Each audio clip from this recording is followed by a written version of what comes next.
Hey St. Lucia, what's up? Good morning to you. You're watching This Morning. Of course, I'm your host, Chayla Mendez. And with me, I have the lovely Shan James, and she is the 2015 Youth Fest winner. How are you today, Shan? I'm great. I'm happy to be here to talk about Youth Fest. Great. And you know what? Youth Fest is an amazing initiative and a great way and platform, in my opinion, for the youth to showcase their talent. So, First of all, it's on its way. It's going to be happening again this year for 2016, and Shan is going to tell us all about it. So Youth Fest is an annual talent competition and expose because they normally feature dance groups as well as they have a bit of modeling incorporated into it. So it's held annually, as I said, in Vieux Fort, but most of the participants are from different parts of the island. So it's not limited to only people from Vieux Fort. Great. And with that too, I mean, you were part of the competition last year, and of course you took it away. Listen, I people, did. If y'all don't know, she is an amazing singer. One day I hope I'll be as great as her. She really is amazing, I swear. Tell us about your experience with Youth Fest last year. It was such an amazing experience, primarily because you were surrounded by youth who share the same passions that you do. So it was very empowering, and being able to mingle with them and, you know, share ideas and talents. So, I mean, the organization of the show itself was flawless. So, normally you have the audition, then you have the semi-finals, then you have the finals. But this year being the 14th year, we have, 14 years, we have changed the format of it. So, as you mentioned, I won last year. But this year I have decided to come on board in a different capacity. So I will definitely be helping out the committee more. So I'm definitely looking forward to it. All right, super.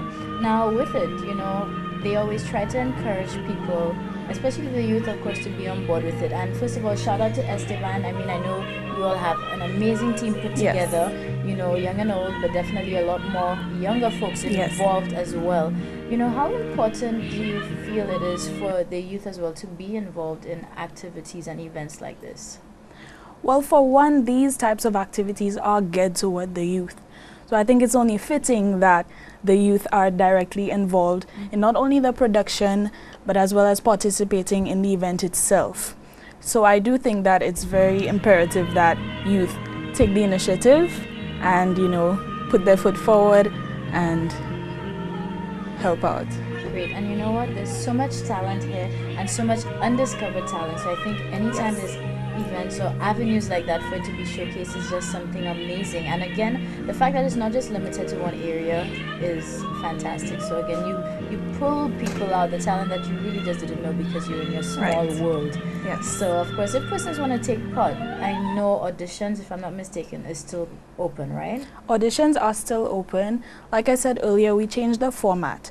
So what you do to audition is you fill out the application form, which is available on caribyouthfest.com, and you fill out that form, then you submit a 3-minute video performing a rendition of your choice, and the deadline for that submission is November 9th. Perfect. Now the action, I mean, everything kicks off. It goes into semis and then the finals. So if you have that sort of like calendar of events, if you can let us know. Okay, so the audition deadline is November 9th. The semi-finals will be held on the 26th of November, and the Youth Fest, the final competition, is on December 18th. All right, now listen, I'm a December born. That's the best month. I'm sorry if anybody doesn't like that. But at least you know the 18th is going to be the place to be. All roads will lead us to Vieux Fort. Philip Marsler grounds, to be exact. All right, fantastic. And so, of course, people come out, support, and any youth out there. Oh, by the way, what's the age range for youth? Well, there are 2 categories. There are teens and 20s. So up to age 29 from age 13. Okay. So. Great, so I still have a chance, right? You do. All right, perfect. Well, St. Lucia, listen, that's the 411 on Youth Fest, and of course with the amazing Shan James, Youth Fest, reigning Youth Fest champ for 2015. So make sure you stay tuned, and anybody part of the categories, the age ranges, make sure you go out, take the opportunity, don't be afraid, and just go have fun with it. And let St. Lucia just see what you have, all right? So it's Youth Fest, and we look forward to seeing you.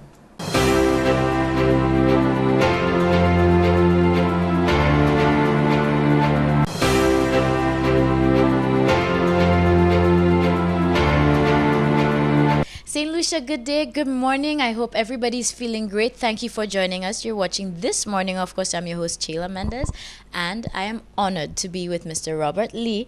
And he is definitely a pioneer here in St. Lucia with arts and culture. He wears many hats. Listen, he is a professor, actually taught me, but also a writer and poet, a broadcaster, Bible preacher as well, you know. So it is just such a pleasure here, and I'd like to introduce him to you. And we're going to have a really great discussion today about the creative industries, about writing, literature, poetry as well. So, how are you doing today? I'm doing fine, thank you very much. Good morning to all your guests.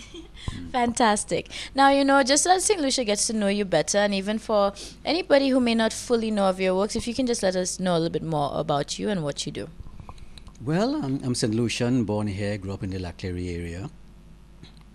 I've been a teacher for many years. Just as you said, I've been a broadcaster, radio, television. I love the interview format. I've published a lot of poetry, short stories, essays, reviews, journalism. I'm a librarian by profession. I pay my bills through librarianship. So I worked in the library for many years. Even while I was teaching at South, I was at the library there. But I'm now with the Folk Research Center as a librarian and also the education officer. I organize the education programs of the Folk Research Center. So in a nutshell, that's what I do. I'm a writer. As you said, I'm also very involved in my Christian faith as a preacher and Bible teacher. That's an important part of my life. But I publish regularly, publish poetry, and along those lines. I'm a writer, yes, essentially. Now, you know what? I love being in this capacity because now I can have him in the hot seat, you know, before I'd be the one tested. And so it's nice. Although I'm a little nervous, you know, because, you know, I could also be being graded right now. Right. But recently in February, or maybe late January, Yes. you launched a new book as well. So if you can tell us a little bit about that. Yeah, that little book was called City Remembrances, all about St. Lucia. In a sense, from the title you can tell, I was thinking a lot about Castries. I didn't grow up in Castries proper. I grew up just outside of Castries, Vidbute Road, entrance to La Clery. But of course, Castries is my city. I went to school, Anglican school, of course, St. Mary's College. And I still enjoy walking through the streets, especially Old Castries, I call it, Brogley Street, Coral Street, those areas. And I always get inspired. So I've written a number of poems about Castries and the streets. And I also do photography. I'm an amateur photographer. So a lot of my books in recent years have had my photographs. And this book are pictures I've taken of the city, especially the old buildings. Some of them, for example, the cover of the book, which you'll see later, you show your guests later, there's a picture of an old house which no longer exists, corner of St. Louis and Coral Street, I think.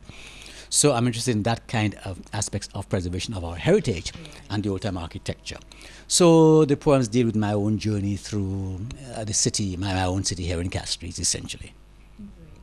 Now, with it too, I mean, it's very good, but I also want to make the distinction and let St. Lucia know you are well known for your literary work, but you are very much involved in the arts and culture as well. So it's not really one-sided.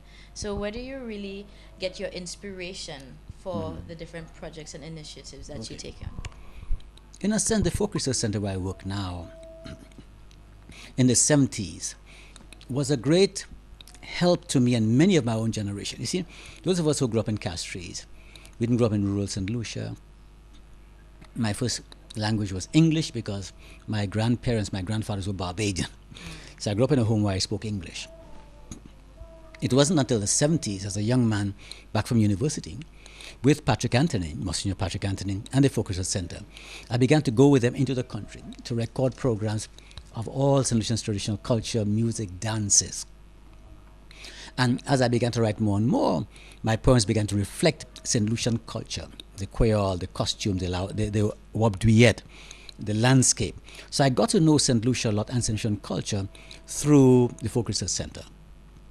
And as an artist, as a writer principal, I'm not a painter, photographer, but certainly a writer, a lot of the inspiration for my images, ideas, come from my culture, meaning the landscape, the people, the language, the music, the dress, the dances. So a lot of my poems reflect and speak of these cultural things. So for me, as a St. Lucian artist, St. Lucian writer, my St. Lucian culture, yes, I'm a Caribbean person. I believe in the Caribbean, one Caribbean. We also live in a wider world. Today, St. Lucia is very international. You know, young people like yourselves, you travel all over the world anytime. you want to go, through the internet and through the iPhones. We're in touch. Technology today, you're in touch. Right now, your program is probably being streamed all over the world, anywhere, anytime. So I'm very much a citizen, as it were, of the international realm. Caribbean citizen for sure. But my parish, as it were, is St. Lucia. So I've tried in my writing to write about St. Lucia, but in such a way that it spans not only space, other countries that other people reading in Ireland or Africa can understand, but as a writer, I'm also conscious of the tradition of literature. I write out of the tradition of literature in English. So I'm aware of the older writers, John Donne, George Herbert, John Milton, T.S. Eliot, and of course Caribbean Derek Walcott, probably my main inspirer and teacher in many ways, not just because he's St. Lucian, because he's a great international poet, but because he writes of St. Lucia. I've learned so much from him. Tamar Brathwaite, Lorna Goodison, Martin Carter, all the names. My own contemporaries here in St. Lucia, like Kendall Hippolyte, MacDonald Dixon, Latimer Lucian, Jane King, and of course Caribbean people.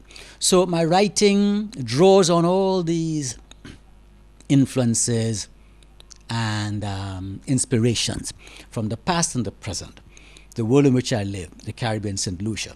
So I think those who take time to read my work, especially my poems and my prose too, my reviews, my stories, will find connections, which I think is what writing is about and all art is about.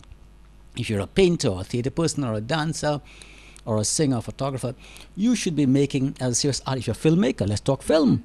If you're doing these things, art that is very good will be making connections. Somebody in South Africa or in India or in Iceland can pick up your work and say, hey, this strikes a chord.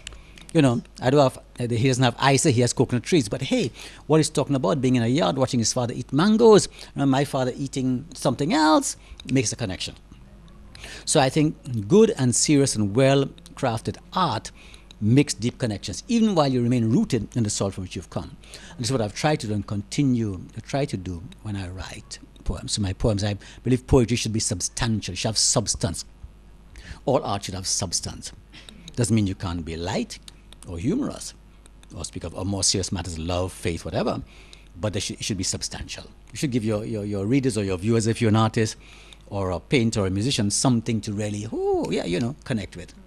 You see, this is what I really love and actually appreciate about you and your work as well, because you speak so much of our culture, and you make that representation. So it is in itself a form of preservation. Absolutely. Because people can look back at it now. It's a way that we can again make that connection, and this is something that I want everybody this month. Like I said, it's Creole Heritage Month, and we have to embrace and love and appreciate what is ours, because again, this is what sets us apart. And still, for that, you can still have that transferring of cultures. What makes the world so dynamic and amazing. And so this is what St. Lucia, you really need to feel a passion that's coming out just about our own homeland, and then by extension Caribbean culture. Now, with regards to the arts and culture, again, you're very instrumental in that. We have a lot of up and rising talent here, and still more grooming and coming now, even with poets and writers you mentioned like Vladimir Lucian, who is a young poet. And we actually went to primary school together, so I know him. So it's really great to see his work and direction. But for us here in St. Lucia, when we have to look at the creative industries, how exactly do you feel about that, especially with regards to having avenues so that we can grow, develop, and actually share these talents coming? In terms of creative industries and the ideas, the last government tried to begin it. I'm hoping the new government will continue it. But I've often said from the beginning, without a strong program of arts and cultural education in our schools, arts education, you won't have the trained artists, the writers, the painters, the singers, the musicians, the filmmakers, the arts and crafts people. You must have a strong educational component. We must have creative arts programs in all schools, from the smallest kids up to a tertiary level. And of course, you have contemporary arts. You have film, you have photography, which is not really new, but you have modeling, fashion, you have all other areas, fresh areas of the art, digital arts. If we want to then create solid, quality products, and we want to market those, then you must have the educating, the training, the preparation. Without that strong educational training base, you will not have a quality product. So we need to tie in whatever is happening with the creative industry's policies, They need to tie that in to a strong connection with the Ministry of Education. Something I've said for years and other people have said it. Today in our schools, still in 2016, after 43 years of the Folk Research Center being around, we don't teach our culture in our schools, we don't teach our literature, we don't teach our history. Your history, your culture, language, aspects of tradition, and so on. And of course, we have Derek Walcott, man, Nobel Lord. St. Lucia in the Caribbean. You have Jamaica, Trinidad, Barbados. But among the Eastern Caribbean islands, St. Lucia stands out for the quality writers it has produced. Anybody can check it out. Our writers win prizes. Walcott, Kendall, Hippolyte, Latimer, Lucen, winning prizes. We are known and respected. Why is our literature? We've produced, I have edited numbers of anthologies. The books are prepared. When will the Ministry of Education, through its curriculum department, take these books onto the reading curricula? The work has been done by us, by my generation. And the younger people now are waiting to receive. You may have one or two teachers who are interested, who will, on their own initiative, take those things to their classrooms. But there must be a policy. Our St. Lucian people must know who they are. They must know their culture, where they're coming from. We need more African history and culture in our schools. What about Latin America? It's not just European culture or North American culture. What about where we come from? We need the history, we need the culture, and we need the writers. And not only English writers. We have Fish Alphonse. We have George Goddard. We have writers who are working in Creole language.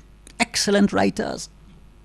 Why don't we have these in our schools? And our St. Lucian plays, we have Roderick Walcott, Derek Walcott, Stanley French playwrights, Kendall Hippolyte playwrights. Why is the work not in our schools, starting from the small to the tertiary level? So you won't have a good quality, authentic creative industries, St. Lucian creative industries, putting down our brick in our parish in the Caribbean and going out to the world, unless you get into the school system. And of course, places like FRC, apart from the traditional school, regular school, formal school, other kinds of teaching programs people can come to know how to do pottery, how to make a St. Lucian coal pot, how to make a St. Lucian chair. Oh, we are so rich, we don't know what we have. You see? And if we can get policy of a government to move among our young people, community centers, schools, and so on with these things. Isley said something once, Ras Isley. He was going the wrong way. Cocaine, almost going in jail. Jakes Compton rescued him and put a drum in his hand. Ras Isley is one of our best performance poets right now. And he'll say it publicly. We know this art cannot save people in a sense. But if young people are exposed and are given a chance to develop their genuine natural talents in whatever area, whether sports or culture or arts, I think there'll be less criminals shooting, less young men shooting each other, breaking into schools and vandalizing and so on. Yes, we know that's not the only answer. There must be other things. But if we can do that more, I think it could help to stem the negative behavior, especially of our young men. Our young women are doing much better, especially of our young men. So the arts can provide a way through. But you need to get into the education system and other after-school programs. Without that, you won't have a good, strong creative arts, authentic, quality program. We're spending top in mud. This is how we carry it on and keep our legacy going. So we need to change with the times, and technology is advancing, not saying to stay back, but of course we always need to keep rooted and keep alive our tradition and culture. So thank you so much again, Mr. Lee. Welcome. And of course you're watching this morning. Thank you so much.